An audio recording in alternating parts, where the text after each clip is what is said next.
So in this video I've got a cycling special for you because we are on the eve of the 312 cycling race. So we're going to be talking about the dangers of cycling over here in Mallorca, not just for those over here on holiday, on a cycling holiday, but also for anyone renting a car at the moment and driving around the island. We're also going to talk a little bit about the 312 and how it's going to affect you if you're coming over on holiday, on a package holiday to any of the resorts where this event is going to take place. Plus, we're going to also talk about the cruise ships coming into Palma this week to help you plan your day trip in Palma. And I've got the all-important weather forecast for the week ahead. But we're going to start this video over here in Illietes. I thought I'd give you some very nice sea views from a slightly different angle in this video.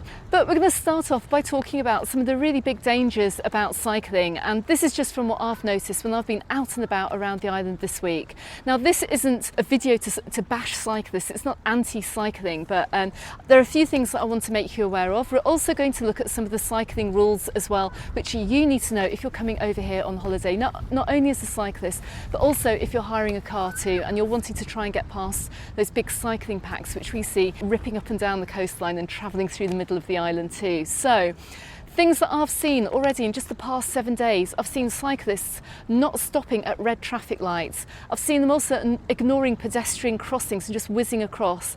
I've seen cyclists not stopping at roundabouts and also going the wrong way around a roundabout as well. Wonder which country you're coming from when you do that.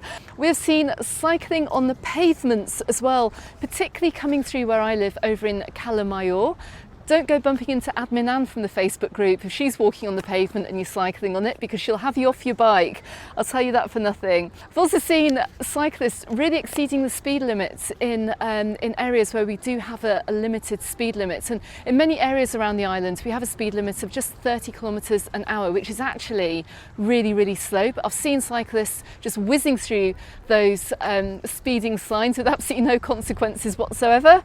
What else? I'm seeing a lot of cyclists sitting in bars and drinking. I don't think that's allowed. I mean, drinking and driving is just not on either, but watch how much you drink if you're in these bars and you are cycling as well, because I think you'll probably come off a bit worse than a car if it hit you. So just bear that in mind too.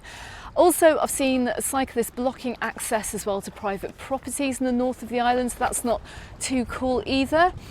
And also, please, when you are leaving the airport as well, do not go onto the motorway running on into Palma. Check Google Maps, check the safe routes that you can go on if you're leaving Palma airports. And there are a few routes and ways that you can take, but don't go drifting onto that motorway.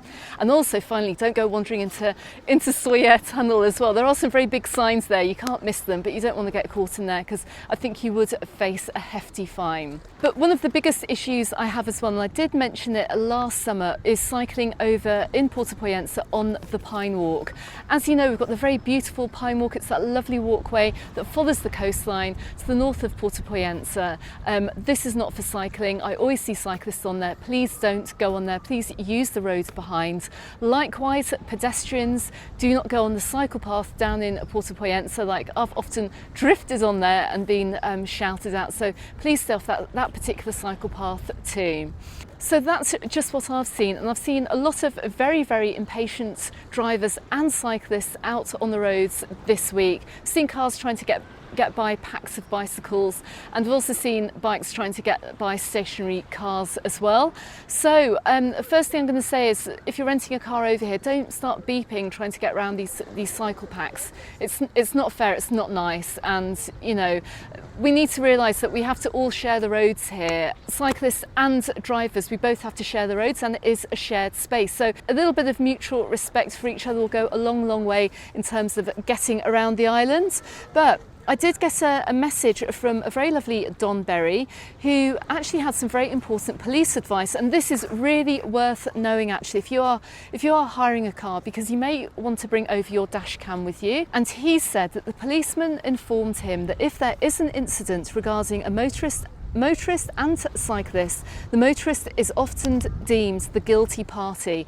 Now, I have heard of that before. Same goes as well if you hit somebody on a moped or a scooter. So any kind of risk taking on the roads at the moment, if you're in a hire car and you knock a cyclist over or you hit a cyclist, you're going to be deemed the guilty party. So just bear that in mind, and it also might be worth bringing your dash cam with you. So what are the rules for 2025? And these rules have been updated for 2025. Okay, so cyclists are permitted to ride 2 abreast on the roads, but they must switch to a single file in areas with limited visibility, such as curves and when traffic density increases.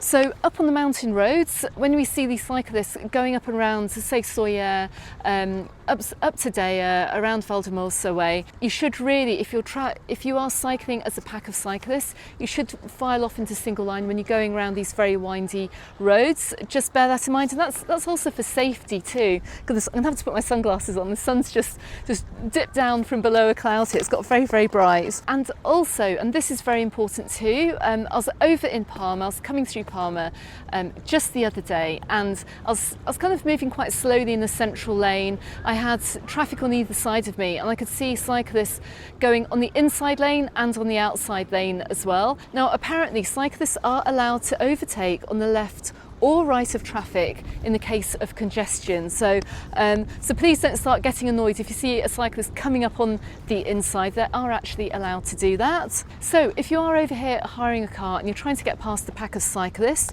you must reduce your speed by at least 20 kilometers an hour below the posted limit when overtaking cyclists, and maintain a minimum lateral distance of 1.5 meters. So you need to give those cyclists some space. Motorists as well, and this is important because you're going to see a lot of solid white lines, particularly around the mountain roads. Motorists, you are allowed to cross a continuous white line to overtake cyclists, provided it can be done safely and without endangering oncoming traffic. And also finally, and this is going to sound really obvious as well, but regardless of how old you are, you've got to wear a cycling helmet if you're out cycling over here in Mallorca. You're going to be amazed actually. I have seen over in Puerto Poyensa, I saw actually a group of cyclists out with the racing bikes with the curvy handles, and the party didn't actually have helmets on, and there was quite an elderly gentleman on one of those bikes. So please, with the amount of traffic we have here over here at the moment, and with the amount of cyclists on the roads too, make sure you've got that helmet on, because you'll stand a much better chance if you do have an accident. And also, I've got some really important information here, also from Don, because he has first-hand experience as he does stay over in Randa, as this is such a thoroughfare as well for cyclists. He said, and in his message, he said to me, every year we have cyclists knocking at our gates for help, often asking if we have a first aid kit or if we could phone for an ambulance. They don't know the emergency telephone numbers. Okay, so if you're a cyclist, you're coming over here for a cycling holiday, please write this number down. It is 112. That is the number for the emergency services over here in Spain. Also, make sure as well you have got yourself a charged up phone with you as well, and also some basic medical supplies and a puncture kit as well. You might need that if you're out and about cycling on the island. And also, please, and I'm just asking probably on behalf of all residents here, every once in a while, if you could maybe just pull in, and if you see the traffic backing up behind you, please just let us all come through, because you never know. There could be somebody who's desperately trying to get to hospital. They might have an emergency themselves. They might be trying to get to a doctor's appointment that they've been waiting for absolutely ages for, or they could be trying to get to the airport and having to get their flight as well. So every once in a while, just maybe just move over, wait for a minute or so, let that traffic go by before moving off again. Also, drivers, please give extra time for your journey if you're over here on holiday. That means giving extra time to getting yourself over to the airport, because my little excursion around the island last week, it took a lot longer than expected, and just make sure you have some patience with you as well. There's no point getting angry, getting annoyed, because that's when accidents happen as well. Don't start beeping at the cyclists or shouting and yelling at them. No road rage on the roads, please. Just allow a little bit of extra time for your journey, and just appreciate that the roads are going to be busy over here. And I think that is basically the main tips and the main rules for cycling over here in Mallorca. If I have left anything out, please leave me a comment in this video as well, and I'll make sure sure that I do a backup about this in the future news update. But if there's anything else that is missing, do let me know. Which moves us on to the 312 cycling race, which is taking place on the 26th of April. I'm going to warn you now, we are going to have some really quite severe road closures on the island, particularly in the north of the island, because we have about 8,500 participants taking place. That cycle race is completely sold out for this year. I mean, it's just absolutely incredible. And while we are going to have road closures around the island for the majority of that day, it's going to affect those of you arriving on a holiday. If you're coming to the Playa de Moro, what normally happens on race day for the 312 is if you are arriving in on the morning, you will be taken to the Alcudia Bellevue complex, and you'll be deposited there until the roads open up again and you can be taken to your hotel. Now obviously you're very free to make your own way to the hotel, but it would mean dragging your suitcase through the streets of Alcudia or the Playa de Moro to get to your hotel. Bear that in mind. You might want to wear some trainers and also have a very sturdy case, because even a taxi can't get you down there, because like I said, the roads are going to be closed in that area. There are plenty of restaurants and bars and everything down Alcudia Strip which you can enjoy. Maybe you can consider just having a separate beach bag as well. Maybe you can get yourself a quick day on the beach if the weather's nice as well, while you're just waiting for the end of this cycle race. But it is a little bit of a pain for those of you coming over here on holiday, and indeed for those of you leaving. So check the advice given to you from your tour operator, because they'll be able to give you the latest. But just to give you the heads up about what's going to happen on that particular day, and that's on the 26th of April. Okay, so let's just switch up our view, and we're going to talk about the cruise ships coming into Palma and also the weather forecast. So I'm just down here by Puro Beach Club over here in Illeta. So you can see actually it's opened early this year, and I will have a video out soon from over here in Illeta to give you more information about this area of the island. So don't forget to consider subscribing if you haven't done so already to catch that video. Okay, so on the back of last week's video talking about the number of cruise passengers we are expecting during the month of April, I'm going to include now in my island updates a quick summary of the busiest days that we're going to be seeing over in Palma Port, and just give you the dates of when the really big cruise ships are coming into Palma, because as you know, when we get the really big ships in, it means that Palma city centre is going to be absolutely packed. It's going to be information to help you plan your day out in Palma, or indeed if you're just coming over here for an extreme day trip too. So for this week, and let's just take a look at what we have coming in.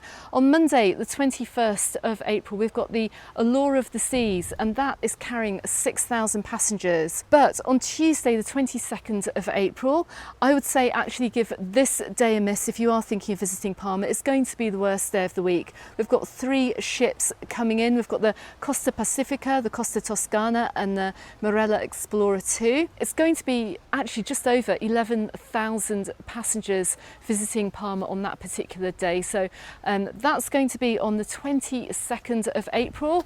Maybe give that a miss, quite possibly, if you're coming in. If you do come in, just expect everywhere to be really, really busy. But go back and check my video from last week if you want to see what Palma is going to be like, particularly if we're going to get a cloudy or a rainy day. Wednesday the 23rd, I think we've got Mein Schiff and the MSC Seaside coming in. Combined, we have 6,600 passengers coming in. Thursday, we've got another Mein Schiff and a Resilient Lady. Again, 6,500 passengers. Friday, we've got 3 big ships coming in then too.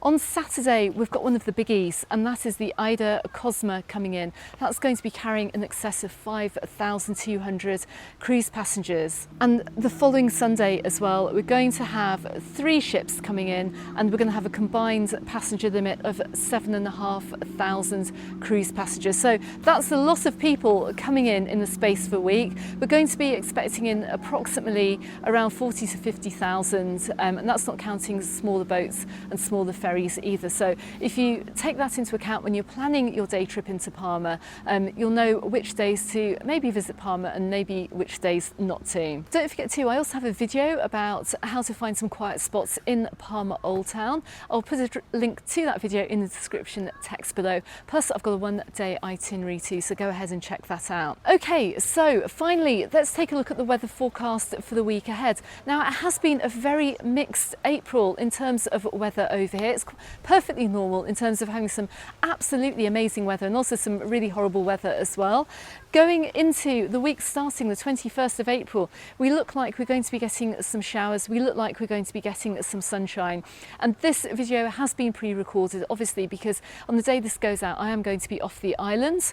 So the weather forecasts change so much actually from day to day, but it is looking like we're going to have a real mix of weather. Don't worry too much if you're looking at the weather forecast and you are coming over. Everything can often change in 24 hours, and it often does. But we are looking at highs of 20 degrees Celsius. We're looking at lows of 10 degrees Celsius. It will feel warmer in the sunshine, but be prepared for all weathers. If you're packing to come over, bring, as I've been saying recently, bring a little bit of everything. Bring some jeans, bring a fleece, bring a coat, but also bring your shorts, t-shirts and swimming costumes as well. You're going to basically need a little bit of everything if you're coming over for this week.